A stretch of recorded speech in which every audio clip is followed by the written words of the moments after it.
Daarnaast blijkt uit onderzoek dat antisemitisme en homofoob geweld velig tieren onder Marokkanen. De legitimatie voor deze ellende, de islam. Verzoekt de regering haar angstige en politiek correcte houding ten aanzien van de islam te laten varen en de negatieve invloed van deze kwaadaardige ideologie die moet worden tegengegaan. Verzoekt de regering de islam zoveel mogelijk uit Nederland te bannen en gaat over tot de orde van de dag. Assalamualaikum warahmatullahi wabarakatuh. Islam merupakan salah satu agama paling kerap disalahartikan sepanjang 2 dekade terakhir. Banyak cap intoleran, radikal, serta mendukung kekerasan oleh teroris disematkan kepada agama Islam. Tudingan-tudingan itu semakin marak di negara barat. Korbannya adalah para imigran.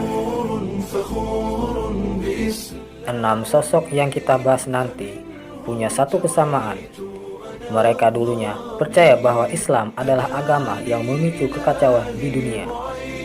Mereka secara gigih menyebar wacana menyudutkan agama yang berkembang pertama kali dari Jazirah Arab.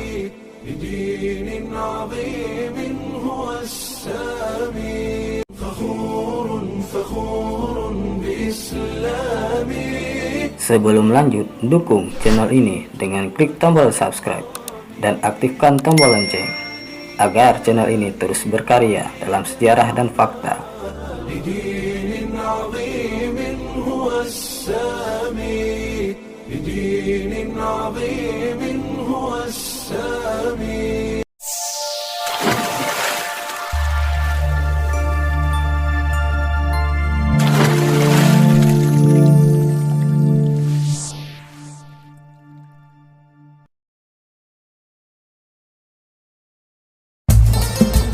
Seperti apa cerita mereka tiba-tiba mengubah persepsi buruk tentang Islam lalu menjadi pemeluknya yang taat?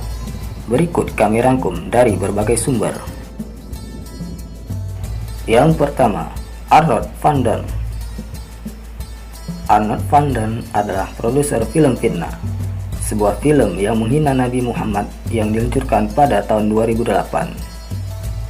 Secara mengejutkan, pegiat anti-Islam asal Belanda itu kemudian menjadi mualaf awal 2013. Dia bahkan melakukan ibadah haji untuk pertama kalinya 9 bulan setelah mengucapkan syahadat. Dia mengatakan mendapat ketenangan setelah menjadi seorang muslim. Berita Arnold van Daan menjadi seorang muslim menjadi gaung besar di media-media barat kala itu. Sebelum jadi mualaf, dia adalah bekas wakil ketua Partai Kebebasan Belanda. Dia merupakan sosok yang sopan dan lembut. Dia percaya bahwa Islamofobia atau diskriminasi terhadap Islam dan kaum muslim di Eropa berasal dari media-media barat dan upaya pemerintah untuk memperlihatkan citra Islam yang gelap.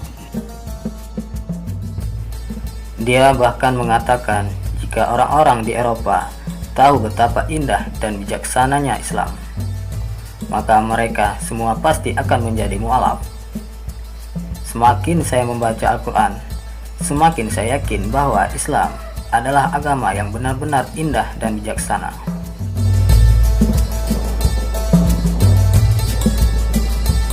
Dua, Ibrahim Killington. Ibrahim Killington berasal dari Amerika Serikat.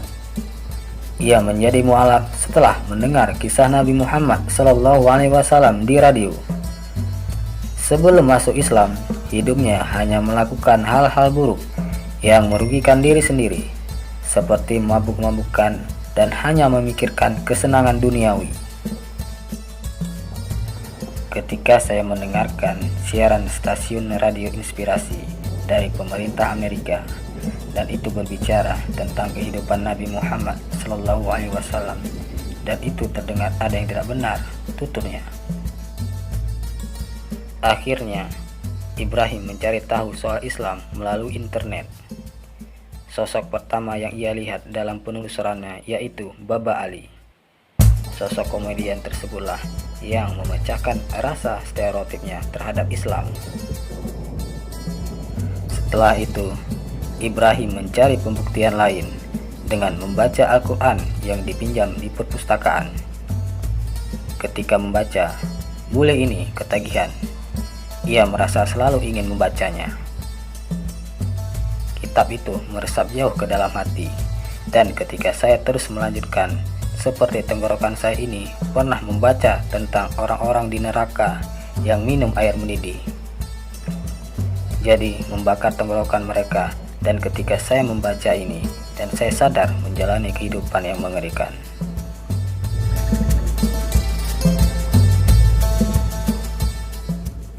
Tiga, Joram van Klaveren. Mantan politisi Belanda sayap kanan ini membuat terkejut teman-teman dan koleganya setelah menyatakan dirinya telah masuk Islam. Bagaimana tidak, selama ini ia dikenal sebagai politisi anti-Islam. Tangan kanan politisi anti-Islam Geert Wilders itu dulunya dikenal karena mengatakan bahwa Islam adalah kebohongan dan Al-Quran adalah racun. Selama bertahun-tahun saat menjadi anggota parlemen untuk Partai Kebebasan Wilders, Joram van Klaveren melakukan kampanye tanpa henti melawan Islam di Majelis Rendah Parlemen Belanda.